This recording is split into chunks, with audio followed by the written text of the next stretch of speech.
It's Friday night. Your phone lights up. Dinner, drinks, a party. You look at the screen, and instead of excitement, you feel something else. Not fear, not dislike, just resistance. A quiet inner voice says, "Stay." And almost immediately another voice responds, "What's wrong with you?" You type, "I'm exhausted." You add a smiley face. You promise, "Next time." And then you put the phone down. Within seconds, your body relaxes. But beneath that relief, there's a flicker of doubt. Was that self-care or avoidance? For some individuals, staying home is not avoidance, it is alignment. By the end of this reflection, you will know whether your love for staying home is strength or self-deception. Psychology calls it optimal arousal theory. Some nervous systems are understimulated and seek intensity to feel balanced. Others are wired differently. Their baseline stimulation is already high. For them, the world is not neutral. It is loud, bright, demanding. Even pleasant interaction slowly depletes internal resources. So when the door closes and your body exhales, that is not laziness, it is regulation. Introversion is not shyness. It is energy management, and mismanaging energy slowly reshapes your life. The wise protect their nervous system before protecting their reputation. But regulation and retreat can look identical, and unless you examine your motive carefully, you may never know which one you are practicing. And most people never do. Chapter 1. The Territory You Control. Outside your home, you are observed. You adjust your tone, your posture, your timing.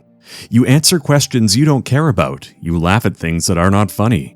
You sustain energy that does not feel entirely natural. It is subtle, but constant. Modern culture runs on performance. Now notice what happens when you are alone. Your shoulders drop. Your breathing slows. Silence returns. What if your love for staying home is not about comfort, but about refusing to perform? There is a psychological concept called environmental mastery, the ability to shape your surroundings in a way that support your well-being. At home, you control the light, the sound, the pace. You are no longer adapting to the environment adapts to you. Philosophically, this is sovereignty. The Stoics practiced this deliberately. Marcus Aurelius wrote his reflections alone before leading others. Reflection preceded action. The samurai trained in controlled spaces before entering uncertainty. Home can function the same way if you use it deliberately. But here is the line you must not ignore. Solitude strengthens. Isolation slowly erodes. They look identical from the outside, yet internally one expands you while the other narrows you. Be careful. Some people say they love staying home, when in reality, they are terrified of being seen. So ask yourself carefully, when you stay home, do you feel restored or simply relieved that you escaped something overwhelming? Because relief is not the same as peace, and that distinction changes everything. Chapter 2. The Depth Advantage. Noise fragments attention. Silence consolidates it. Imagine a Sunday afternoon. No notifications, no background noise, just you in a quiet room. At first, it feels pleasant. Then, something shifts. Your mind begins to wander. An unresolved conversation resurfaces. A doubt about your career appears. A question about who you are becoming lingers longer than usual. Many people reach for their phone at this moment, not because they are bored, but because silence removes distraction, and without distraction, you meet yourself. People who genuinely enjoy solitude learn to stay in that moment, not to suffer, but to understand. Great ideas rarely emerge in crowded rooms. They appear in stillness, in ritual, in repetition, in the small anchors of daily life. Morning coffee prepared slowly, a book at midnight, the way light settles across a quiet wall. These moments look ordinary. They are not. They stabilize identity. The Japanese concept of ma describes the meaningful space between things, the pause that gives structure to sound. Without space, there is only chaos. Without stillness, there is only reaction. When you intentionally create quiet intervals, you create psychological breathing room. Reflection cultivates self-awareness. Self-awareness builds agency. Agency enables freedom. But ask yourself, when was the last time you sat alone without distraction and felt completely at ease?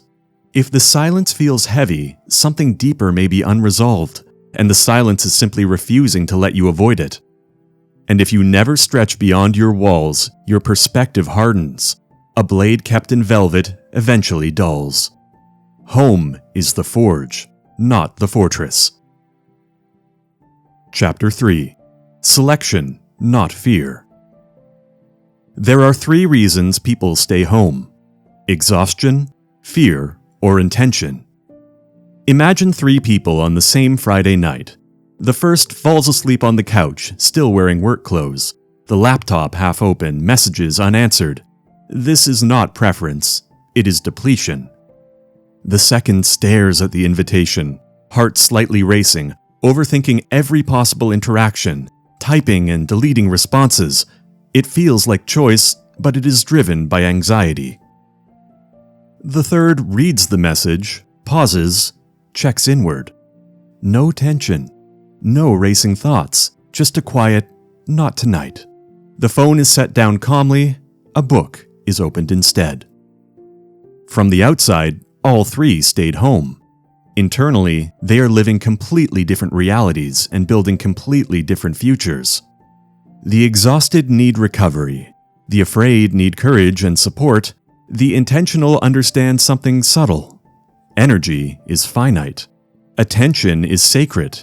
Environment shapes identity. Low stimulation preference does not mean low ambition. It means selective exposure. You do not need constant novelty because your inner world is active enough. Thoughts connect, ideas mature, questions unfold. If guilt appears when you choose home, it often comes from a cultural pressure. A society obsessed with visibility mistrusts stillness. But throughout history, depth has always been cultivated away from crowds. Philosophers withdrew to think. Strategists prepared in silence. Warriors sharpened blades alone. If your Friday night consists of warm food, a documentary, and uninterrupted thought, you may not be missing life. You may be metabolizing it. So the final question is simple. When you close the door, are you hiding or are you building? From the outside, no one can tell the difference, but inside, you know.